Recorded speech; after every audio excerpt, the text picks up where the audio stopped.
The studio lights of The Late Show with Stephen Colbert blazed down, casting a warm glow over the sleek set, as the audience's applause roared a chaotic mix of cheers and scattered boos. John Neely Kennedy, the Republican senator from Louisiana, strode onto the stage with the measured confidence of a man who'd faced tougher crowds than this. His silver hair caught the light, and his navy suit, crisp but unpretentious, matched the folksy charm he was known for. He flashed a quick, disarming smile, the kind that could put a room at ease or throw an opponent off balance. The audience, a patchwork of curious onlookers, die-hard Colbert fans, and a smattering of Kennedy supporters, settled into a tense hush as he took his seat across from the host. Stephen Colbert, leaning forward with his trademark half-smile, adjusted his glasses, his eyes glinting with the sharp intent of a prosecutor ready to pounce. The air crackled with anticipation. This wasn't just an interview. It was a showdown, and everyone in the room knew it. For weeks, buzz had built around Kennedy's appearance. His blunt, often colorful rhetoric had made him a lightning rod in a polarized America, and Colbert, never one to shy from a fight, had promised to hold his feet to the fire. "Senator Kennedy, welcome to the show." Colbert began, his voice smooth but laced with a challenge. "You've been making waves, sir, with some pretty bold statements. I gotta ask, do you think your style, all that fiery talk, is bringing people together, or just tearing us apart?" The question landed like a jab, and a ripple of laughter mixed with murmurs ran through the crowd. Kennedy tilted his head, his smile unwavering, and leaned back in his chair, hands resting lightly on his lap, like a man sizing up a chessboard. "Stephen, I appreciate the warm welcome," he said, his Louisiana drawl rolling out slow and deliberate, each word dripping with the cadence of a Southern storyteller. "But let's get one thing straight. I don't talk to divide folks. I talk to wake 'em up. Down in Louisiana, we don't sugarcoat things. We call a spade, and right now, this country's got a heap of problems that need plain talk, not fancy speeches." A pocket of the audience clapped, a few whoops rising from the back, but others shifted uncomfortably, sensing the fight brewing. Colbert raised an eyebrow, not letting the moment slip. "Plain talk, huh? I like that. But, Senator, some of your plain talk, like when you said the media's about as useful as a screen door on a submarine, sounds like you're not just calling out problems but picking fights. You're a senator, not a talk show host. Don't you think dismissing the press like that undermines the very system you're sworn to protect?" The audience leaned in, the silence heavy, waiting for Kennedy's move. He chuckled a low, rumbling sound and leaned forward, his eyes locking onto Colbert's. "Stephen, you're a funny guy, but you're twisting my words like a pretzel. I don't dismiss the press. I dismiss the nonsense. Folks back home, they don't trust a lot of what they see on TV or read in them big city papers. Why? 'Cause too many outlets stopped reporting and started preaching. Down in Baton Rouge, I got a friend runs a bait shop, name's Tommy. Tommy don't need some anchor in a suit telling him what to think.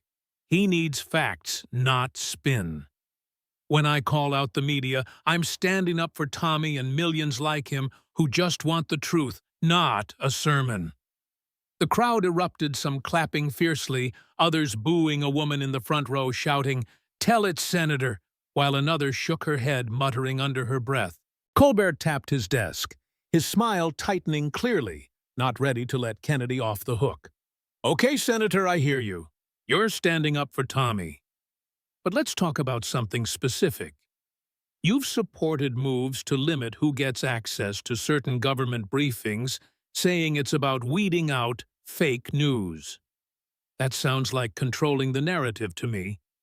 How's that any different from silencing voices you just don't like?" The question was a gut punch, and the audience gasped, a few claps ringing out from the liberal side. Kennedy didn't flinch.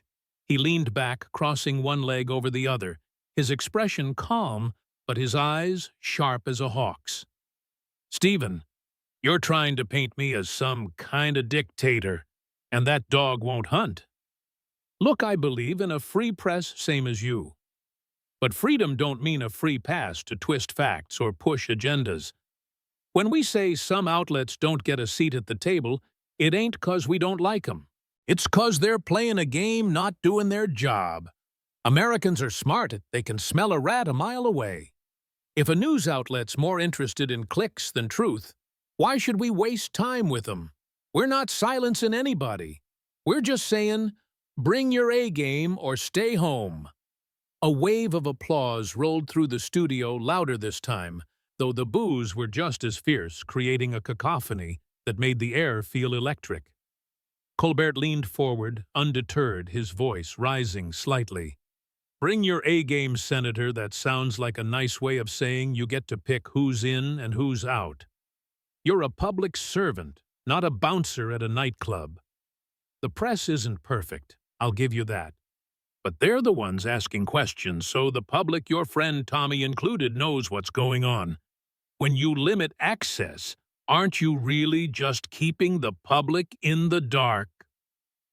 The audience clapped some standing whistles of approval, cutting through the noise. Kennedy shook his head, a wry grin spreading across his face. "Stephen, you're good at this, I'll give you that, but you're missing the point. The public ain't in the dark, they're wide awake. They're on their phones, on X, talking to each other, sharing what matters. They don't need a middleman anymore. Back in Louisiana, folks at the diner don't wait for the evening news to figure out what's what. They hear from me, from their neighbors, from posts online. The old way of doing things, where a handful of newsrooms decided what America talks about, that's going the way of the dinosaur. We're not keeping folks in the dark. We're letting them see the light for themselves." The crowd split. Again, cheers, clashing with jeers. A man in the middle row yelling "Kennedy's right," while another waved a hand dismissively. Colbert paused, tapping his pen on the desk, his eyes narrowing. "Letting them see the light for themselves. Nice line, Senator. But here's the thing, when you say the press is the problem, you're not just talking about a few bad apples. You're casting a net over a whole institution that's been a cornerstone of this country. You're saying you, John Kennedy, get to decide what's true and what's not. That's a lot of power for one guy from Louisiana. Don't you think?" The jab was sharp, and the audience laughed, some clapping in agreement, the liberal side louder now. Kennedy's smile didn't waver, but his gaze hardened like a man ready to draw in a duel. "Stephen, you're trying to put a crown on my head, but it don't fit. I ain't deciding what's true for nobody. I'm just pointing out what's broken. The press is a cornerstone, sure, but even cornerstones crack if you don't take care of them. When I was growing up, we trusted the news to tell it straight.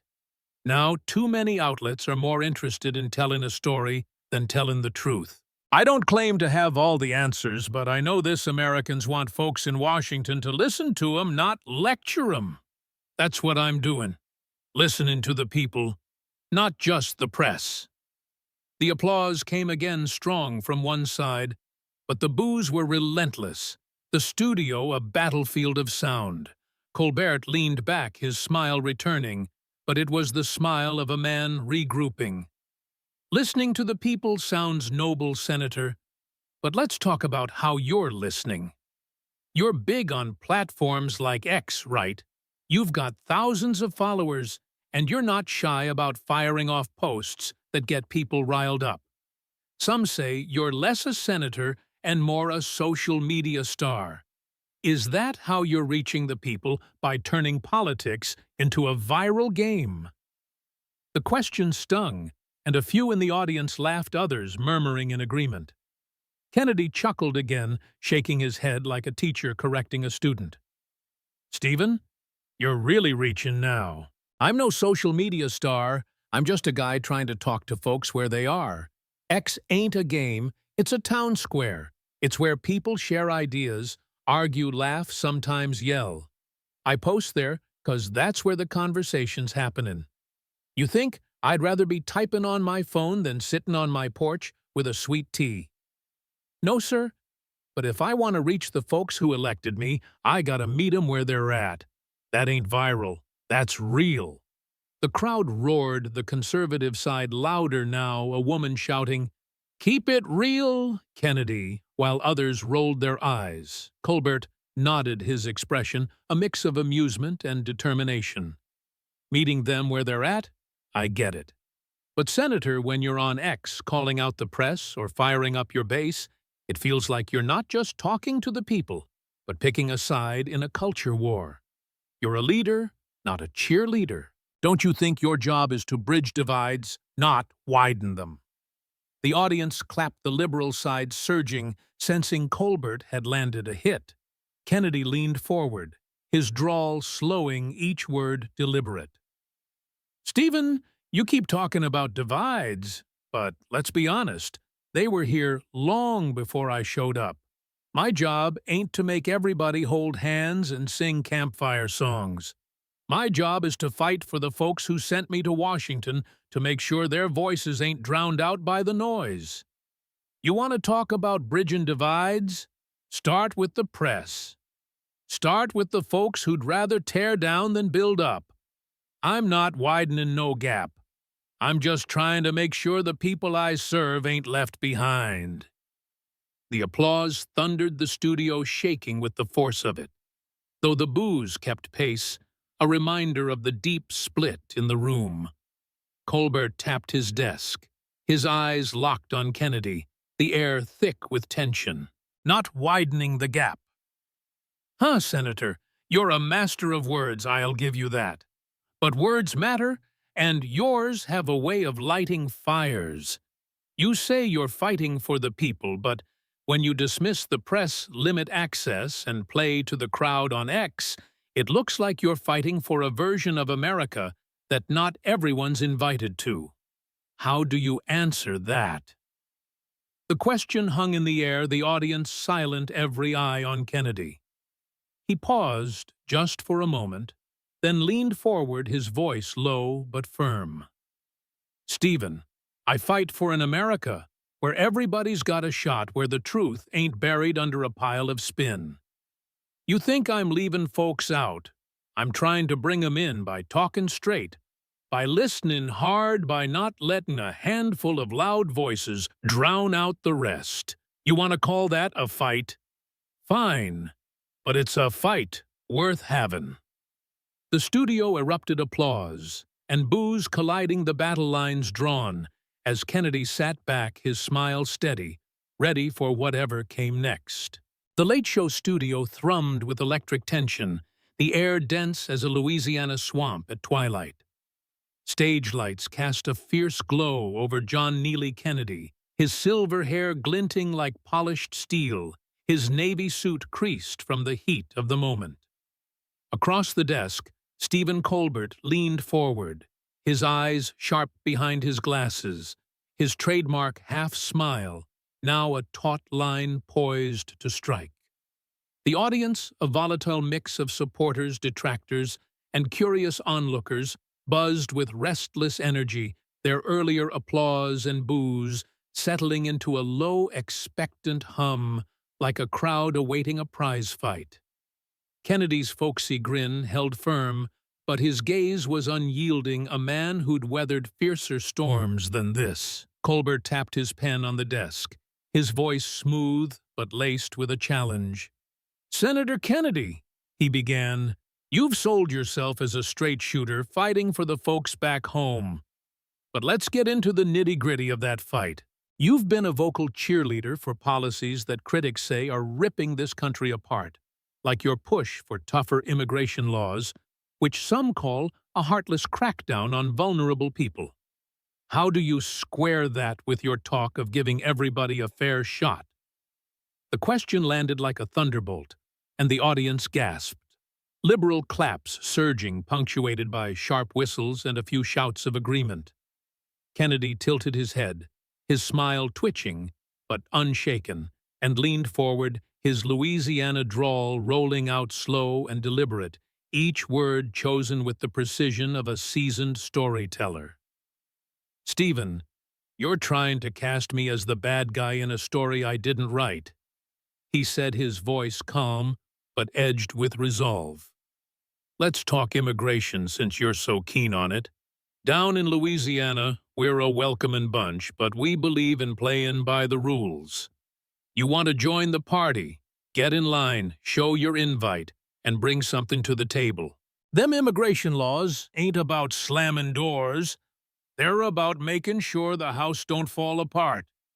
It's like running a fish fry. You don't let folks barge in and take the shrimp before everybody's served. We're building a system that's fair, not a free-for-all." Applause roared from the conservative side, loud and fervent, a group in the back standing, one shouting, "That's right, Senator," but the boos were just as fierce, a woman in the middle row yelling, "That's cruel," while another waved a hand in protest. Colbert raised an eyebrow, leaning back with a skeptical smirk. "A fish fry, Senator. That's a colorful way to dodge the heat. But let's talk about the folks getting burned. Those laws, tighter borders, ramped-up deportations, tear into families, workers, people who've been part of communities for years. Critics say you're not building fairness. You're building barricades that shut out the vulnerable. That doesn't sound like the everybody's welcome America you're pitching. How do you answer that?" The audience erupted liberal cheers, dominating their claps, sharp and pointed, a few standing with fists raised in solidarity. Kennedy chuckled, a low rumbling sound that cut through the noise, and shook his head, his eyes glinting with defiance. "Stephen, you're twisting things like a pretzel at a county fair. Let me take you to a diner in Slidell I stopped by not long ago. Met a fella there, name's Dwayne, runs a landscaping business. Dwayne's been struggling because some folks work off the books, driving down wages for him and his crew. He ain't got a mean bone in his body, but he wants a system that gives him a fair shake. Them laws you're calling barricades, they're for Dwayne, for workers who play by the rules and just want a chance to compete. You say, I'm shutting folks out. I'm trying to make sure the folks already here ain't pushed to the sidelines." The crowd split, conservative applause thundering, a man in the front row shouting, "Kennedy's got our back," while another muttered, "What about the families?" Colbert tapped his desk, his smile sharpening, ready to press harder. "Dwayne's landscaping gig sounds tough, Senator, but let's not get lost in the weeds. Data shows those immigration policies split up families, deport folks who've built lives here, and scare entire communities into hiding. You say it's about fairness, but when kids lose their parents or workers lose their livelihoods, doesn't that hurt the very communities you're supposed to serve? You're a senator, not a sheriff. What's your defense?" The jab landed hard and the audience laughed. Liberal claps surging, a few standing with cheers of approval. Kennedy leaned back, crossing one leg over the other, his voice taking on a steely edge. "Stephen, you're all about your data, but numbers don't tell the heart of it. Strong communities need clear rules, same as a good gumbo needs a good roux. I ain't saying it's painless, nobody wants to see folks suffer.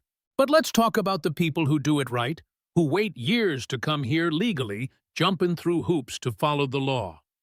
I met a lady in New Orleans named Sophia, came here from Honduras the hard way. Took her 8 years, piles of paperwork, and a whole lot of grit. She asked me, 'Senator, why should I have to wait when others just cut the line?' That's the fairness I'm fighting for Sophia, for Dwayne, for folks who respect the system. You call it a crackdown. I call it keeping the promise of a country that rewards playing fair." Applause rolled through strong from the conservative side. Though boos kept pace, The studio a battlefield of clashing voices, a woman in the back shouting, "Think of the kids!" Colbert paused, his eyes narrowing, then leaned forward, his tone dripping with sarcasm. A country that rewards playing fair sounds like a nice bumper sticker. Senator, but let's switch gears to another fight you're waging. You've been pushing to gut regulations, saying it frees up businesses to thrive. Critics argue it's a blank check for corporations to pollute, skimp on safety, and dodge accountability, while regular folks like your friend Dwayne eat the consequences. You're all about the little guy, right? So why back policies that seem to let the big shots off the leash? The question hit like a fastball, and the audience gasped, liberal claps ringing out, a few whistles piercing the air. Kennedy didn't flinch. He gestured with his hands, his drawl slowing to drive each point home. "Stephen, you're trying to tie me up like a calf at a rodeo, but I'm not going down easy. Them regulations you're talking about, some are fine, but too many are like a ball and chain on folks trying to make a living. I met a man in Shreveport, name's Clarence, owns a tire shop.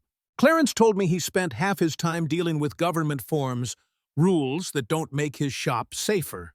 Just cost him money he could have used to fix his roof or hire a new mechanic. Cutting red tape ain't about letting corporations run wild. It's about giving Clarence a chance to keep his business afloat. That's the little guy I'm standing up for every single day." Applause surged a group in the middle row standing, one shouting, "That's our senator!" while others shook their heads, murmuring dissent. A man in the back muttering, "What about the environment?" Colbert nodded his smile tight, regrouping for the next strike. "Clarence's tire shop sounds like a real mom-and-pop gem." "Senator, but let's widen the lens. Studies show deregulation often leads to dirtier air, riskier workplaces, and less protection for consumers. You're telling me Clarence is doing great, but what about the folks living near a factory that's now free to cut corners? You're a leader, not a salesman. How do you justify policies that seem to put profits over people?" The audience clapped liberal cheers loud, their whistles sharp and pointed. Kennedy shook his head, his grin defiant, like a man ready for a barroom brawl. "Stephen, you keep swinging with them studies, but they don't show the whole picture. Let me take you to a crawfish farm in Breaux Bridge I visited a while back. Fella there name's Leon runs it with his kids. They were getting crushed by regulations, endless reports, inspections, fees that ate up their profits. Deregulation let 'em buy new nets, hire a couple more hands, keep their prices low so folks can afford their boil. That's not putting profits over people, that's putting people back to work. Are there challenges? You bet. But we don't fix 'em by piling on more rules. We fix 'em by being smart, not smothering folks like Leon." The studio shook with applause, conservative cheers overpowering the boos, a woman in the front shouting, "Keep it real, Kennedy," while others grumbled, a man in the middle row muttering, "What about safety?" Colbert leaned back, tapping his pen, his eyes glinting with determination. "Leon's crawfish boil sounds mighty tasty. Senator, but let's talk about another way you're stirring the pot. You're a big hitter on X-slinging posts that call out opponents, poke fun at policies, even take jabs at folks who don't see eye to eye. Your words get your followers pumping, but they also get 'em scrapping. You're not just a senator, you're shaping how people talk about this country. Don't you worry you're tossing kindling on the fires of division." The question was a slider, and the audience hushed, every eye on Kennedy.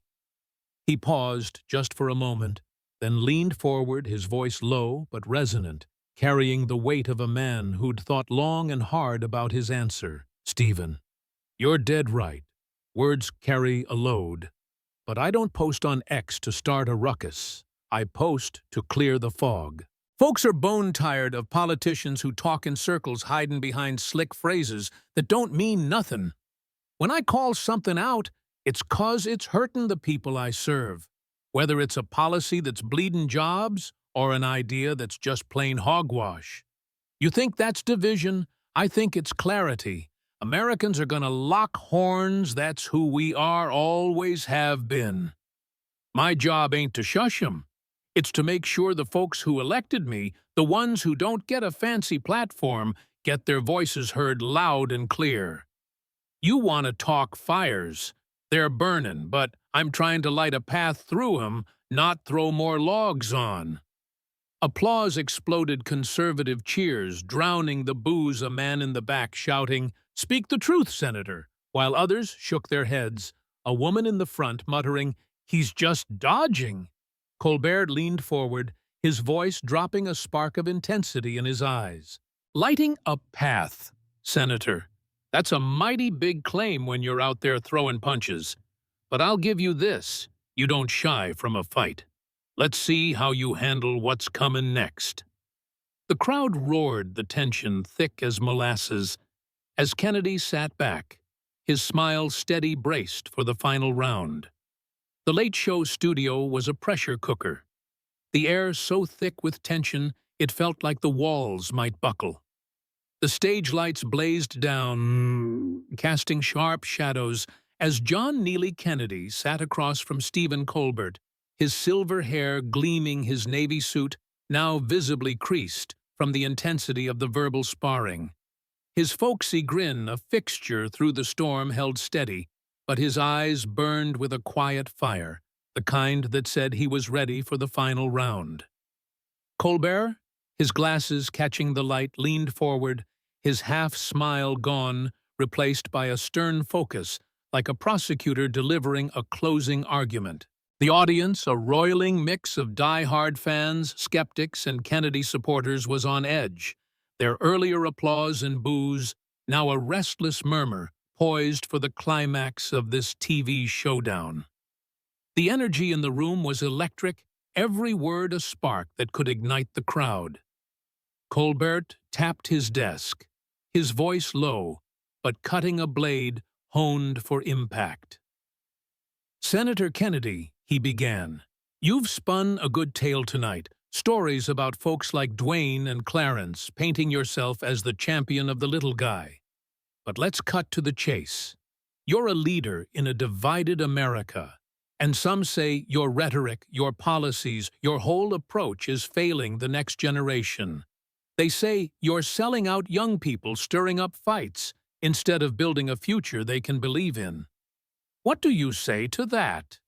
The accusation landed like a bombshell, and the audience gasped liberal claps, surging a few shouts of, "Yeah, call him out," ringing out. Kennedy sat still for a moment, his grin fading into a thoughtful expression, his eyes narrowing as if weighing every word. Then slowly he leaned forward, his Louisiana drawl softer now, but carrying the weight of a man who'd faced this kind of fire before. "Stephen, you just threw the kitchen sink at me, didn't you?" he said, a faint chuckle breaking the tension. "Selling out the next generation. That's a low blow, and I'm not letting it slide. I'm fighting for the young folks, same as I'm fighting for everybody else. Down in Louisiana, I see kids coming up full of dreams, but they're facing a world where jobs are shaky, costs are climbing, and the system feels rigged. My job ain't to stir up fights. It's to clear the path, so those kids can run, not stumble. You want to talk rhetoric? Mine's about hope, about giving them a country where hard work still means something." Applause erupted from the conservative side, loud and resolute. A group in the back, standing one shouting, "Kennedy's for us!" But the boos were relentless, a woman in the front row yelling, "What about unity?" Colbert raised an eyebrow, leaning back with a skeptical glint. "Hope, Senator. That's a pretty word, but let's talk specifics. Young people today are worried about climate change, about economic inequality, about a political system that feels like a shouting match. Your policies, from deregulation to immigration crackdowns, seem to prioritize the now over the future. Critics say you're leaving the next generation a mess to clean up. How do you look those kids in the eye and say you're fighting for them? The audience roared liberal cheers, dominant, their claps sharp, a few standing with fists raised. Kennedy shook his head, his grin returning, but it was a defiant grin, the kind that said he was ready to go toe to toe. "Stephen, you're trying to pin me as the Grinch, stealing the future, but that dog won't hunt. Let me tell you about a young lady I met in Monroe named Kayla. Kayla's 19, working her way through community college, wants to be a nurse. She told me she's worried not about the climate or politics, but about making rent paying for books, finding a job that don't vanish. The policies you're knocking, they're about getting Kayla a shot, cutting red tape so businesses can hire, securing borders so wages don't get undercut, building an economy where she can stand tall. You say I'm leaving a mess. I'm trying to hand Kayla and her friends a toolbox to build something better." The crowd split, conservative applause thundering, a man in the middle row shouting, "That's the truth," while another muttered, "What about the planet?" Colbert tapped his desk, his smile tightening, ready to push harder. "Kayla's toolbox sounds nice, Senator. But let's talk about what's in it. Young people are marching, posting, demanding action on issues like sustainability and fairness. Your record pushing for fossil fuel expansion, shrugging off environmental regulations seems to tell them their priorities don't matter. You're a senator, not a storyteller. How do you justify policies that look like you're betting against their future? The jab was sharp, and the audience laughed, liberal claps, surging, a few whistles piercing the air.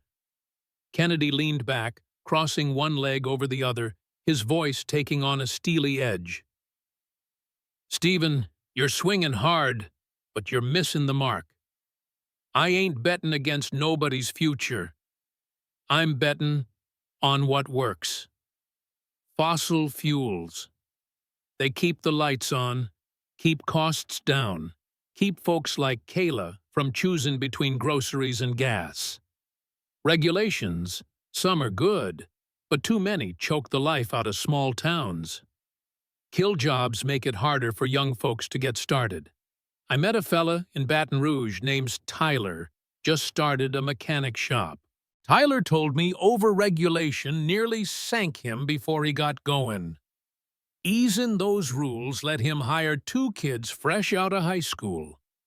That's not shrugging off the future that's given young folks like Tyler's crew a foothold. You want to talk sustainability. Let's sustain opportunity first." Applause rolled through strong from the conservative side, though boos kept pace. A woman in the back shouting, "What about clean air?" Colbert paused, his eyes narrowing, then leaned forward, his tone laced with sarcasm.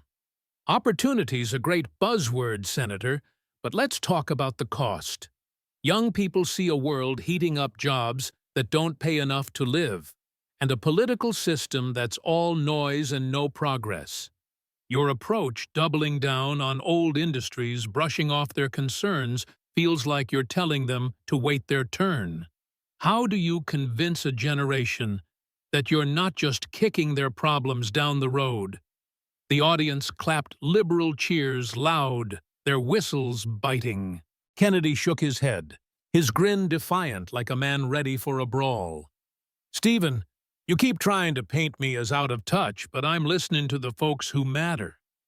Young people ain't all marching in the streets, some are, and I respect that. But most are like Kayla and Tyler, grinding every day trying to make it. They don't want promises about tomorrow that leave 'em broke today. I was at a high school in Lake Charles last month talking to a shop class. Kid, their name's Ethan, wants to be a welder. Ethan asked me, 'Senator, how do I get a job that pays?' Not, 'How do we save the planet?' He wants a paycheck, a path. My policies are about keeping industries strong, cutting costs, making sure Ethan's got a shop to weld in. You say I'm kicking problems down the road. I'm paving the road so kids like Ethan can walk it. The studio shook with applause, conservative cheers overpowering the boos. A group in the front standing, one shouting Kennedy's for the workers, while others grumbled the man in the middle, muttering, "What about tomorrow?" Colbert leaned back, tapping his pen, his eyes glinting with resolve. Paving the road. Nice metaphor. Senator, but let's talk about how you're navigating it. You're a force on X firing off posts that rally your base, call out opponents, sometimes poke fun at ideas you don't like. Your words get people pumped, but they also get 'em fighting.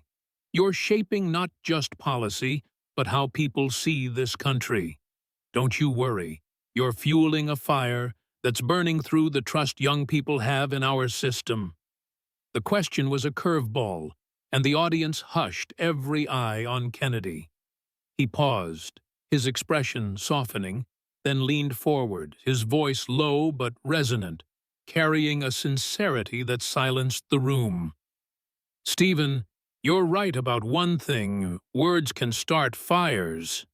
But I don't post on X to burn bridges. I post to build 'em. Folks are fed up with politicians who hide behind slick talk, dodging the truth. When I say something, it's 'cause I believe it. And I believe the people, young, old, in between, deserve to hear it straight. I ain't fueling division. I'm trying to spark a conversation.